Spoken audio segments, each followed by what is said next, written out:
Sejarah kelahiran Banyuwangi, terdapat dua versi, yaitu versi resmi dan versi legenda atau cerita rakyat. Merujuk situs resmi Pemkab Banyuwangi, Banyuwangi diyakini lahir pada tanggal 18 Desember tahun 1771.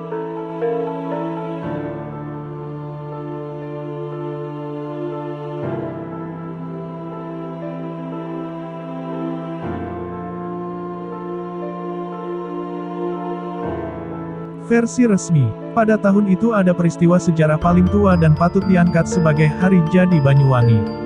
Perang Bayu atau Perang Puputan Bayu, ada yang menyebut pemberontakan Jagapati, salah satu perlawanan pejuang Blambangan melawan VOC dibantu oleh laskar-laskar pribumi dari Madura dan Jawa Timur lain.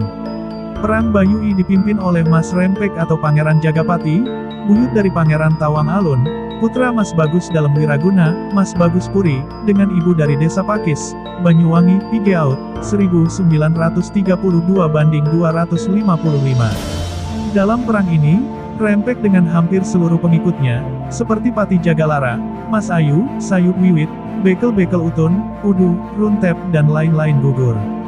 Perwira VOC yang terlibat di Blambangan dalam peperangan ini adalah Residen Blambangan Cornelis van Biesheuvel dan penggantinya Hendrik van Skophoff. Selain itu terdapat nama-nama lain seperti Sersan Mayor van Saar, Letnan Cornetine, Van Drik Ostrausley, Kapten Reigers. Perang berlanjut pada Perang Bayu II. Pejuang Blambangan dipimpin oleh Bapak Enda melawan VOC. Perwira VOC yang terlibat dalam perang yakni Kapten Heinrich, Van Drik Gutenberg, Van Drik Lenigen, Peltu Mirop dan Peltu Jikman. Dengan demikian, lahirnya sebuah tempat yang kemudian menjadi terkenal dengan nama Banyuwangi, telah menjadi penyebab awal terjadinya peperangan dahsyat, Perang Puputan Bayu. Kalau sekiranya Inggris tidak bercokol di Banyuwangi pada tahun 1766, mungkin VOC tidak akan buru-buru melakukan ekspansinya ke Blambangan pada 1767. Dan karena itu Perang Puputan Bayu tidak akan terjadi puncaknya, pada tanggal 18 Desember tahun 1771. Dengan demikian pasti terdapat hubungan yang erat Perang Puputan Bayu dengan lahirnya sebuah tempat bernama Banyuwangi. Dengan perkataan lain, Perang Puputan Bayu merupakan bagian dari proses lahirnya Banyuwangi. Karena itu, penetapan tanggal 18 Desember tahun 1771 sebagai hari jadi Banyuwangi sesungguhnya sangat rasional.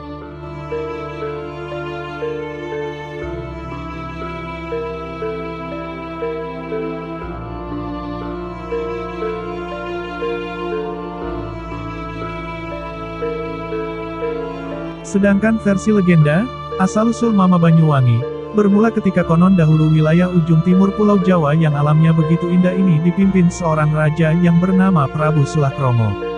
Dalam menjalankan pemerintahannya ia dibantu seorang patih yang gagah berani, arif, tampan bernama Patih Sidopekso. Istri Patih Sidopekso yang bernama Sri Tanjung sangatlah elok parasnya, halus budi bahasanya sehingga membuat sang raja tergila-gila padanya.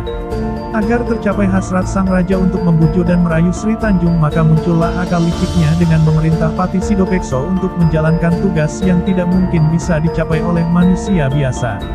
Maka dengan tegas dan gagah berani, tanpa curiga, sang patih berangkat untuk menjalankan titah sang raja. Sepeninggal sang Patih Sidopekso, sikap tak senonoh Prabu Sulakromo dengan merayu dan memfitnah Sri Tanjung dengan segala tipu daya dilakukannya. Namun cinta sang raja tidak kesampaian dan Sri Tanjung tetap teguh pendiriannya, sebagai istri yang selalu berdoa untuk suaminya. Berang dan panas membara hati sang raja ketika cintanya ditolak oleh Sri Tanjung. Ketika Patih Sidopekso kembali dari misi tugasnya, ia langsung menghadap sang raja. Akal busuk sang raja muncul, memfitnah Patih Sidopekso dengan menyampaikan bahwa sepeninggal sang patih pada saat menjalankan titah raja meninggalkan istana, Sri Tanjung mendatangi dan merayu serta bertindak serong dengan sang raja. Tanpa berpikir panjang, Patih Sidopekso langsung menemui Sri Tanjung dengan penuh kemarahan dan tuduhan yang tidak beralasan. Pengakuan Sri Tanjung yang lugu dan jujur membuat hati Patih Sidopekso semakin panas menahan amarah dan bahkan sang patih dengan berangnya mengancam akan membunuh istri setianya itu. Diseretlah Sri Tanjung ke tepi sungai yang keruh dan kumuh. Namun sebelum Patih Sidopekso membunuh Sri Tanjung, ada permintaan terakhir dari Sri Tanjung kepada suaminya, sebagai bukti kejujuran, kesucian dan kesetiaannya ia rela dibunuh dan agar jasadnya diceburkan ke dalam sungai keruh itu. Apabila darahnya membuat air sungai berbau busuk, maka dirinya telah berbuat serong. Tapi jika air sungai berbau harum maka ia tidak bersalah. Pati Sidopekso tidak lagi mampu menahan diri, segera menikamkan kerisnya ke dada Sri Tanjung. Darah memercik dari tubuh Sri Tanjung dan mati seketika. Mayat Sri Tanjung segera diceburkan ke sungai dan sungai yang keruh itu berangsur-angsur menjadi jernih seperti kaca serta menyebarkan bau harum, bau wangi. Pati Sidopekso terhuyung-huyung, jatuh dan ia jadi linglung, tanpa ia sadari, ia menjerit. Banyuwangi terlahir dari bukti cinta istri pada suaminya. Menurut budayawan muda Banyuwangi, Atlin Mustika, dari legenda atau cerita rakyat itulah, wilayah yang semula bernama Blambangan kemudian disebut Banyuwangi. Begitu cerita singkatnya, dan legenda itu turun-temurun hidup di masyarakat.